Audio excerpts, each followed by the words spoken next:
Ce qui m'a frappé d'abord dans ce que j'ai vu des enfants que Germaine Tortel a approchés à travers les institutrices qui s'occupent d'eux dans les écoles maternelles, c'est quelque chose d'inattendu, qui est une espèce de vérité, d'authenticité. C'est porteur de quelque chose, mais qui est vrai. Et on peut imaginer que c'est l'intérieur de l'enfant, en quelque sorte. Ce qu'il y a de plus spontané chez lui. Et qui est pas seulement touchant, mais qui est désarmant, qui vous déshabille.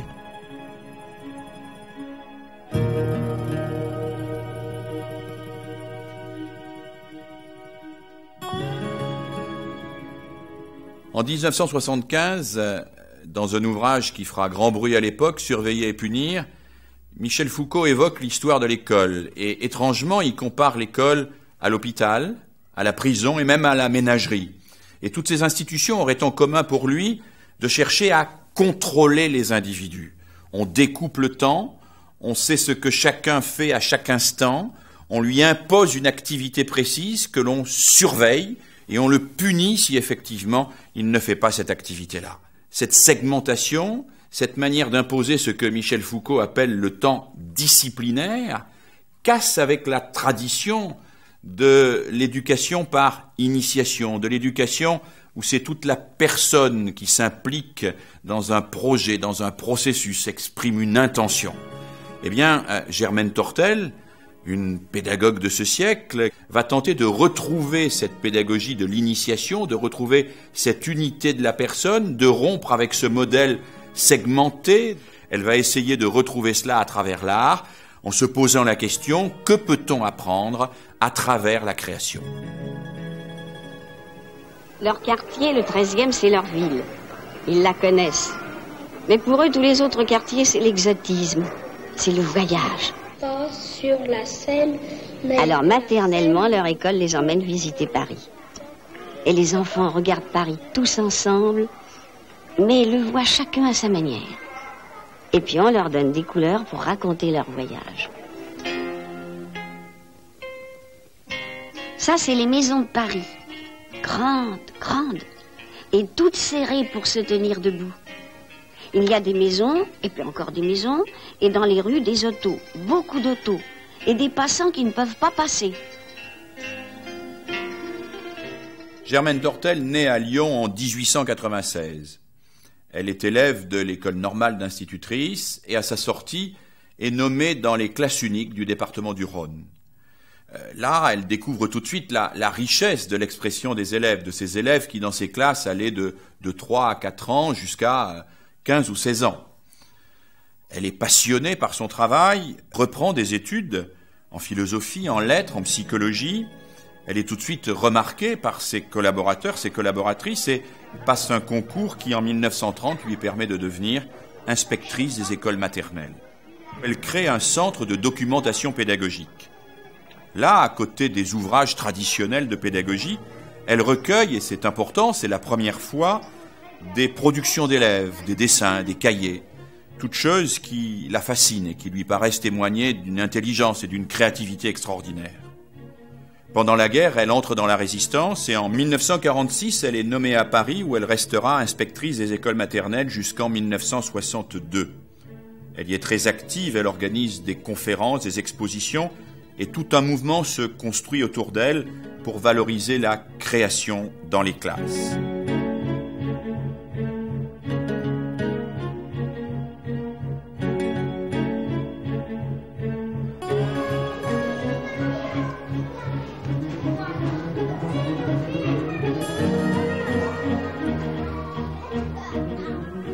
Et je vous avais demandé la dernière fois si un ami et un copain, c'est pareil.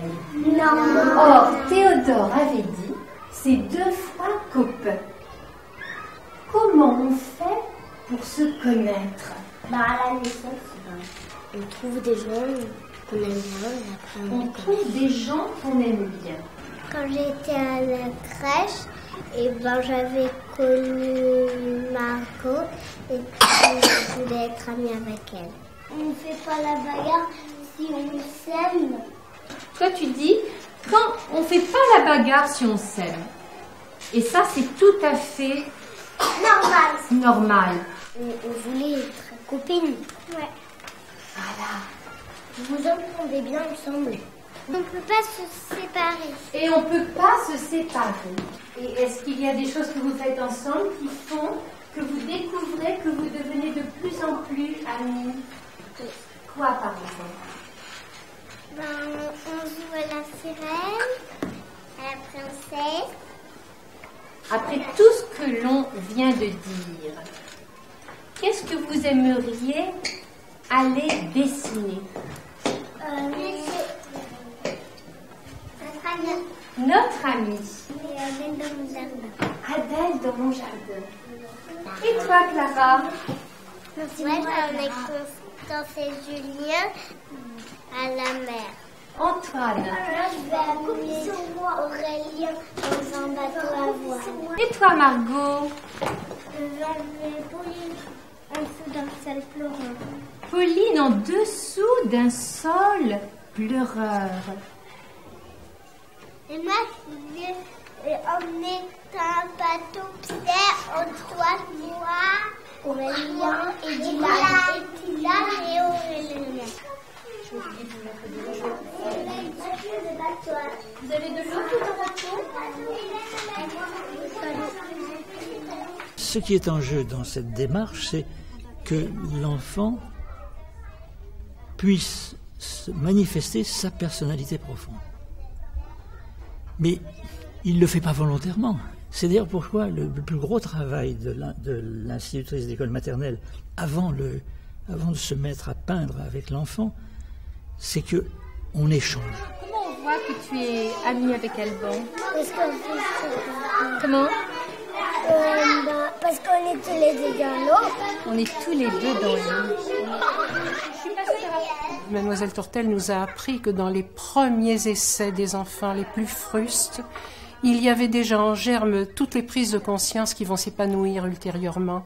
Nous prenons les enfants au point où ils en sont, c'est-à-dire que nous nous étonnons, nous nous émerveillons des premiers essais. Il faut que dans ton dessin, on voit que vous êtes vraiment amis. Et petit à petit, ces essais vont devenir de plus en plus élaborés grâce à ce que nous appelons la critique collective, qui pourrait être plutôt le commentaire collectif, la recherche collective.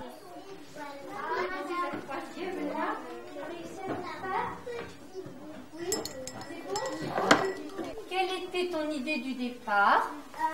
On était dans l'eau. Voilà. On était un sous-marin.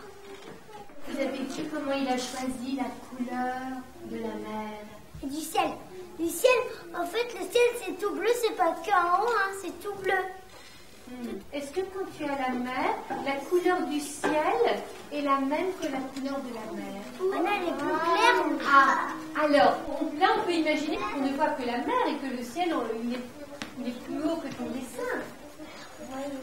Est-ce que tu veux montrer un moment qu'il y a le ciel? Petit à petit, par l'échange, eh bien, il va y avoir une pensée à la fois individuelle et collective qui va se construire. Oui, quand le soleil se couche, on dit que le soleil se couche à l'horizon, Margot. L'horizon, ça orange. Ça fait tout orange, la maison. Qui n'est pas le même que la couleur. Presque Bon, la tu vas y réfléchir. Mettez la chaise et vous allez. Non, écoute bien, Mathieu, avant de partir, écoute-moi. Parce qu'Aurélien, lui, termine la mie. Vous voyez, la mie est à... Dessiner, c'est à la fois imiter le réel, mais c'est aussi interpréter le réel. C'est dire quelque chose sur le monde, et c'est dire aussi la vision que l'on a du monde. C'est se trouver à l'intersection entre l'objectivité et la subjectivité.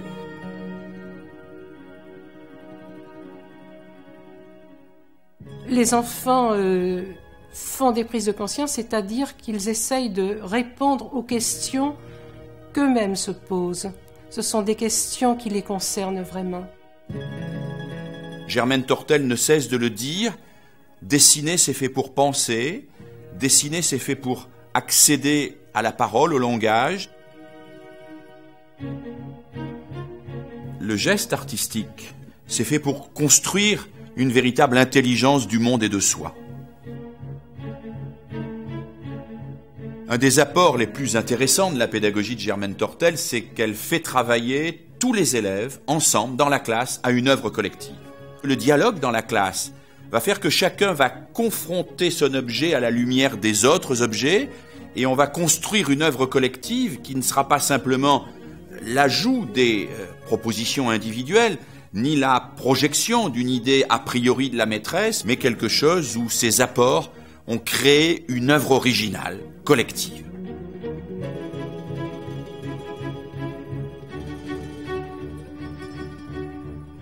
Si la création est si importante pour Germaine Tortel, c'est parce qu'on y apprend quelque chose de tout à fait essentiel. On y apprend à s'impliquer. À s'impliquer, c'est-à-dire à se projeter complètement dans ce qu'on fait.